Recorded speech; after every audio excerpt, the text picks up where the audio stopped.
the arrows clanged at the god's back. The arm completely out!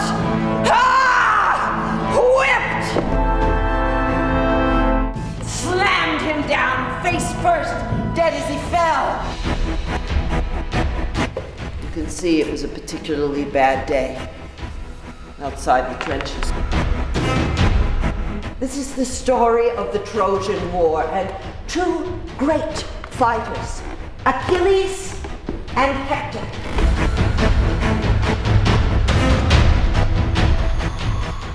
It's a treatment, a one-person treatment of Homer's classic story. In Mycenae once, I sang for a year. They'd taken the show and put it into the mouth of this aging poet who was desperate to hand the story off to someone else to carry it through time. Every time I sing this song, I hope it is the last time. I play the poet who is telling the Iliad. The entrance is like I've almost been shot through time. It's like I just land here and it's like, oh God, I gotta tell this story again. Where am I? Oh, I'm in a theater now. Screams of men and cries of triumph mixing in one breath. A lot about war.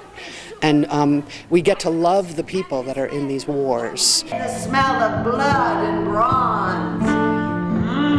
And we hear these cycles of stories over and over again. By the end of the piece, with this actress Jeannine Haas, who's doing a wonderful job embodying 13 different characters. I'll put on your armor. It's full of the whole range of human emotions and the whole, the honor of fighting for your family. He's a killing machine. She's going bigger and bigger and bigger with these levels of rage and violence in her depiction, and yet the largest moment in the piece is when she overcomes that into a moment of compassion. We would need another day to bury him.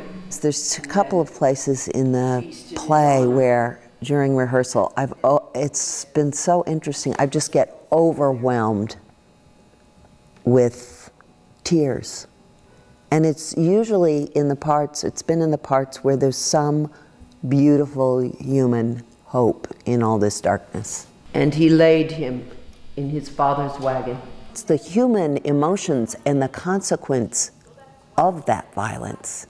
Hundreds of thousands of men emptied out of the Greek islands. Do you see? She says, "Do you see?" through the entire piece. She's bringing us the story in hopes that we really deeply finally understand, so that she doesn't have to tell the story again. I'm not singing that. I can't. She doesn't have to teach us that this is ruining us. It's the audience here in Cambridge. It's these people. It's something they're involved in. Courage. And that they have a responsibility. They're actually sitting in a position where they can do something about it. It's a good story.